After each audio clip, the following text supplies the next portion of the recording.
Benvinguts al Friki Online càpsula 1118. Ens anem a Panini, ens anem a Marvel, ens anem a la Marvel Gold i ens anem a la Patrulla X amb aquests totxacos a la Marvel Gold número 12. Ja portem 12 números de la Marvel Gold que ens va recopilant tota la Patrulla X i totes les altres sagues, històries o còmics mutants que fan que les sagues grans tinguin sentit. O sigui que aquí no tenim només Patrulla X, a part que tenim una cosa especial, ja us ho dic ara. Doncs què tenim?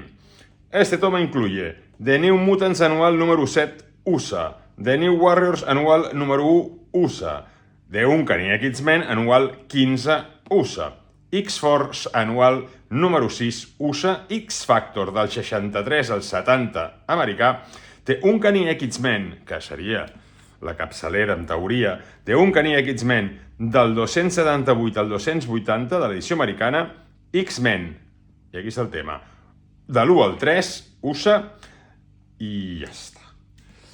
Què passa aquí? Què trobem? I què és això? Anys 90 d'entrada a l'edició, sempre totxaco, no pesa excessivament perquè té un paper molt porós, paper mate, amb Jim Lee potser com a principal dibuixant estrella d'aquells moments i que el qual tindrà bastanta força i parlarem què passa, i amb Chris Claremont també un pròleg on ens situa en el temps tota aquesta història i molts extras al final, amb il·lustracions inèdites, allò que es portava en aquella època, especial trajes de baño, bastant cutre, però en aquella època és com molava, saps?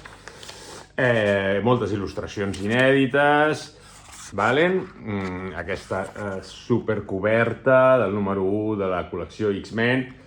Què passa aquí?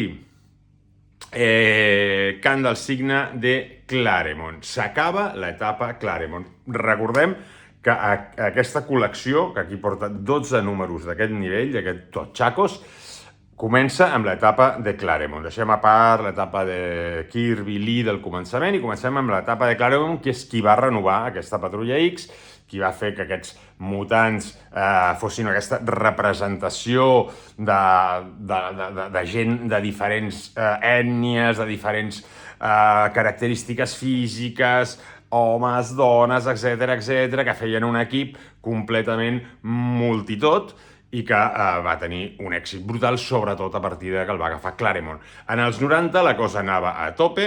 Per què? Perquè havien entrat uns dibuixants nous, entre ells el coreà Jim Lee, que havien canviat l'estil, havien fet uns estils molt estridents, amb uns personatges molt musculats, unes noies també molt potents, tot molt així, i amb la gent amb les dents molt apretades, i va tenir molt d'èxit en els 90. En aquests moments, Claremont comença a jugar o a deixar els arguments una mica a mans de Jim Lee, que cada vegada agafa més protagonisme, fins que el matrimoni es trenca i Jim Lee es queda amb la col·lecció, per dir-ho manera, i Claremont plega.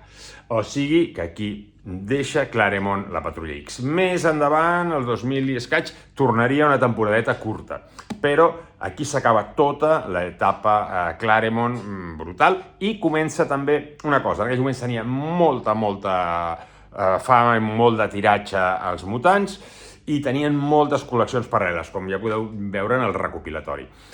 Què passa? Que divideixen la col·lecció X-Men en dues col·leccions.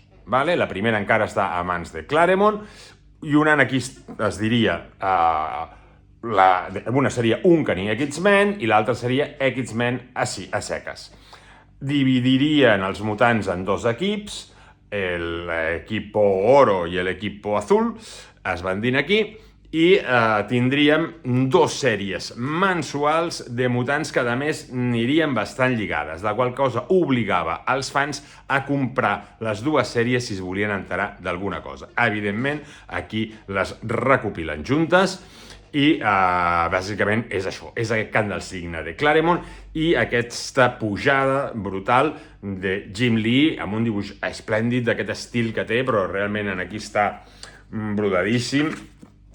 Ja veieu quin Magneto més guapot que em fa aquí, tot descamissat, tots són guapes i guapos, dins d'aquest estil, que també sembla tot sigui una mica un anunci de perruqueries de l'època, perquè porten uns cabells cadascú que sembla que vagi a Llongueres de turno. Molt divertit i una marca important d'una època, una fita, un final i un nou començament d'aquesta Patrulla X de Marvel. Salut i a llegir còmics!